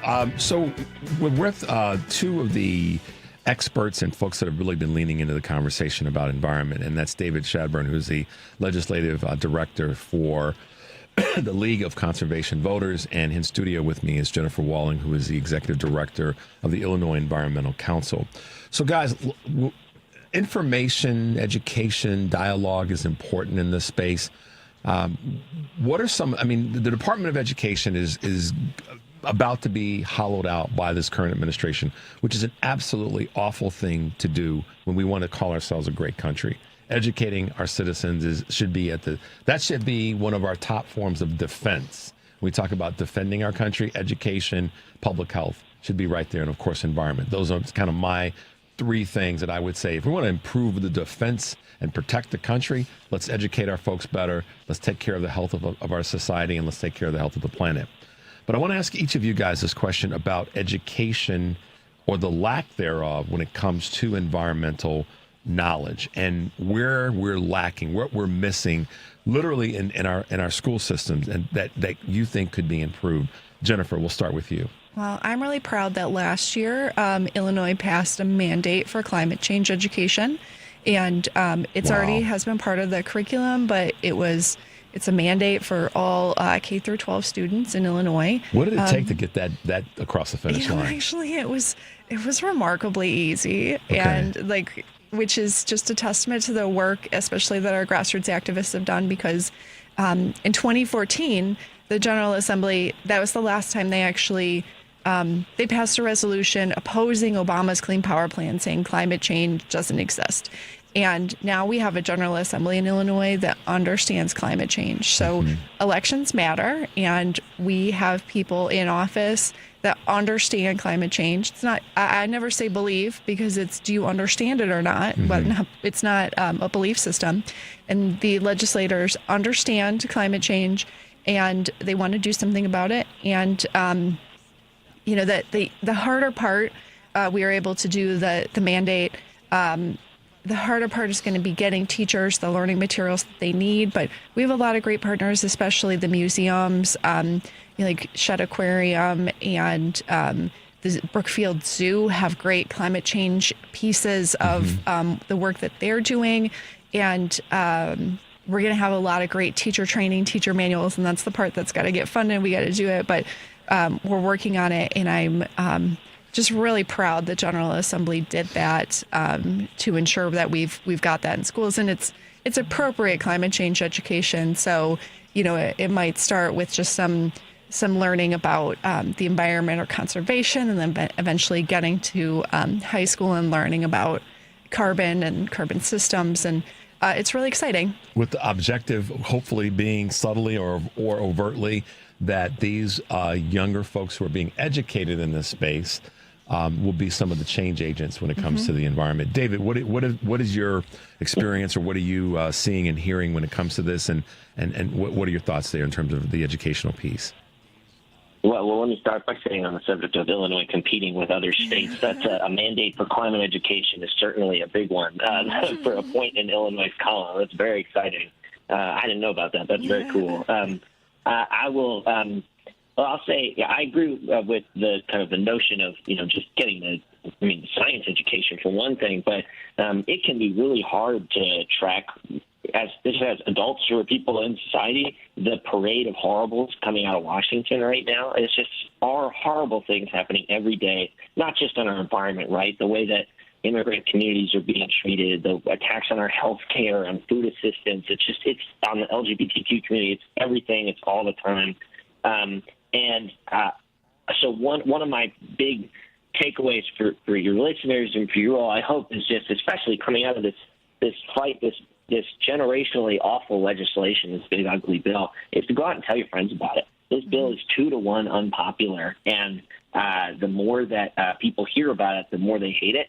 And that's how we'll go tell our kids about it, right? That we're going to explain to people what this is, that this bill is going to raise energy costs for working families, right? Kill clean energy jobs and poison our air and water to do tax cuts for billionaires. That's not fair. I think everybody understands that, especially our children. To make sure people know about this and what is happening, so we can cut through the noise of all of the horrible things. I shouldn't call the horrible things noise, right? All the horrible things are horrible things all the time. But so that we can make sure people are focused on extremely, extremely serious attacks coming out of Washington. So, and I appreciate you both talking about where we are with education, and here in Illinois. I like how you rang the bell for us, David, in terms of what we're doing here. So our legislators here, I oftentimes kind of fan guy out on what our legislators are doing here in Illinois, but that's because they are getting things done, and we are an example on a lot of levels, whether it be LGBTQ rights, whether it be on immigration, whether it be on the environment, whether it be on public safety. We've got people who care that we've elected to some of the lead offices in the state, on a state level, on a regional, and on a local level here in Chicago. Because they care, they have put forward legislation and bills that make sense for everybody, not just a certain select group. Now, obviously, there's going to be things that may benefit a broad bill that will benefit a group individually because of the percentages of resources that go. But at the end of the day, there's not one thing that any of in my observation, Illinois legislators or city or county legislators are doing, and the multiple counties are doing, that is designed to hurt anybody. And that's what's the part about this bill in Washington that you both have said have angered you, and it's PO'd me because it's designed to actually hurt people and to hurt the environment. So I'm going to juxtapose this against something that Jennifer touched on earlier, and I made a note to this. What are some of the things that we can learn from other countries that are getting it right, that are further down the tracks than we are? And I'll start with you, David. Well, I think the one thing that we see in other parts of the world is a broader, I guess I'll say cross-partisan, because there tend to be more than two parties in other countries, understanding and reality of how important addressing the climate crisis is. And you see countries that are led by conservative parties participating in international climate agreements and negotiations. We can have individual differences with our approaches on how we debate some of these things along the way, but I think broadly speaking, there's an understanding of how important it is to engage in this global challenge. And as we're talking about this on the global stage too, one of the things that's so frustrating about this bill is that we are in the race for the clean energy economy of the future. We are ceding our leadership as a nation to foreign adversaries on building the clean energy technologies that are going to power the world. And so for all the talk about getting tough on foreign countries like China, we're just going to throw it all away so that when we come out of these global negotiations on climate, selling clean energy technology to other parts of the world, foreign adversaries are going to fill that gap, and that's going to affect our foreign policy in so many other ways. It also makes all these other conversations so much harder. So I think that there's a broader recognition in other places about the critical importance for our communities of protecting our planet, of the broad conversation, but also the soft power elements of the diplomatic parts of why engaging in the clean energy economy is important for all people everywhere. Jennifer, and thank you for that, David. A lot of head nods from Jennifer here in studio. But Jennifer, what are your observations in that space? Yeah, I mean, just very similar. And I think there's just lessons that we can learn. There's always these horror stories about if we do this, then, do X, Y will happen. And things like with renewable energy, if we have too large a percentage, we won't turn our lights on. We're not even getting close to where, for example, Germany is in terms of percentage of renewable energy. And, all of these things are being proven to work in other countries. And I think what David brought up, recently there was a Republican lawmaker in Illinois that introduced an item related to cybersecurity and renewable energy. And we do need to make sure that we're protecting what's being manufactured in renewable energy and having the right safeguards. But, banning anything from another country is not the solution. But also, we've removed a lot of the manufacturing tax credits to manufacture these in the country. And that's absolutely something that we should be doing. We should be making sure we're incentivizing manufacturing, we're incentivizing sale, we're incentivizing installation of renewable energy. This is the cheapest source of energy that's out there, even without some of these incentives. But the incentives sure help. And so we should be learning that from other countries. They're doing so much better than we are with climate emissions. Well, and there seems to be, whether it be from a legislative standpoint or from something that Jennifer said earlier, David, that corporate America, and I use it as a broad statement or a broad label, doesn't want to see us move in a direction that's prudent and responsible. And by virtue of their output, that's evidence that they don't. And then by how and who they support in terms of elected officials, they don't want to see us move in a better way that's protecting the environment, which they take advantage of. I mean, without a good, sound environment, they can't be the producers of the things that they produce that are bad for the environment. So, this sort of double-edged sword that they are swinging on themselves doesn't seem to be one that they're aware of, or the other side of that is that they really give a damn about. Well, one of the things that I like to say, don't like to say, but the reality is that these coal plants, these dirty polluters, they don't want to install filters. They want to use our lungs as filters. And so, that is the reality. If we're not paying with dollars, we're paying with people's bodies. And so, those are the choices that we want to make. Which currency are we going to use to address these problems? And I would prefer that we're using dollars instead of people's lives. I think most Americans would say that and be there. But, that's where they're headed, is they want to use children's lungs to filter the air and not pay for those filters to be installed, which would be way less expensive and more moral. Corporate profits dictate. Well, go ahead. I want you to jump in on that, David, as we wrap up. Absolutely. Well, let me just say, too, I'm going to do something I don't normally like to do, which is to say that I think there was an interesting dynamic as we legislated this bill about what the role of corporate America was. Obviously, corporations across the board were fighting to protect the tax extensions and the tax cuts that were coming their way.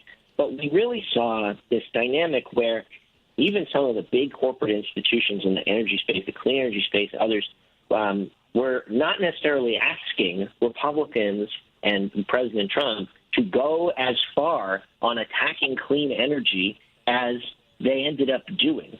They were not asking for, and a lot of Republicans in Congress were saying that they were not asking for a bill that was going to go quite as far to gut clean energy jobs and clean energy deployment and these corporate entities in their own communities that are disproportionately in Republican-held districts across the country. But fealty to Trump and the extreme agenda from this Republican Party and the far right that is driving its agenda is what won the day. And so even all these Republicans who said these things about what they were pushing for still ended up falling in line behind voting for an agenda that is going to poison our communities and raise our energy costs and kill jobs in their own districts. So that's where we say, holding folks accountable is so important, that as we look ahead in this administration that's going to continue for at least a little while, that making sure that our elected officials know just how angry we are with them for having betrayed our communities, that this is going to come back to them at the ballot box when the midterms come around. Making sure that is clear now. We have a really important August recess coming up where members are going to be home for the month of August. Showing up in your communities, at their offices, at town hall events, as they're out there to say this is infuriating to Republicans, you should not have done this, will help us as we try to break the dynamic that Republicans feel they have to be loyal to Trump more than they have to be loyal to their own constituents. That's such a good point. We got to wrap up, guys. We could go on and on. David, take a quick 30 seconds or less than that. Let folks know how they can find you and maybe even get involved with the League of Conservation Voters. Sure. Well, you can certainly come to our website at lcv.org for League of Conservation Voters, or follow us on Twitter and Blue Sky at LC Voters. And please also join up with your local affiliates like the Illinois Environmental Council, are doing such incredible work in Illinois, and we have state affiliates in more than 30-plus state leagues. But it is critical that we are fighting back and making sure we are sending a pro-environment majority to Congress when the midterms come around, and winning elections between now and then as well. Sounds good. David, thanks for being with us. Jennifer Walling from the Illinois Environmental Council. Thanks, guys, for being with us. Thank you. As always, take a deep breath, a good one, and make it a great day. Guys, have a great weekend.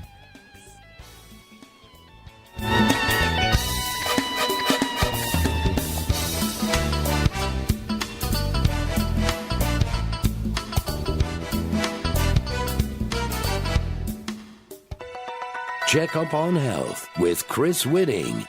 Dr. Howard Haidt of Georgetown Medical School campaigns against pain. He says many of the 50 million Americans who suffer from pain don't see their doctors about it. And if they do, they don't feel their doctor understands. Key to everything in life, whether it be with our children or with our profession, is communication. And the people who are your listeners who are in pain should go to their physician, talk about how it's decreasing their quality of life, and ask what do they think, in their opinion, is the best way to decrease their pain and suffering. And if the physician is uncomfortable or doesn't have knowledge in this area, the patient should ask for a referral to a doctor who does treat and evaluate pain in the proper manner. Chronic pain untreated can lead to depression. Dr. Haidt says today there are ways to treat chronic pain and stabilize your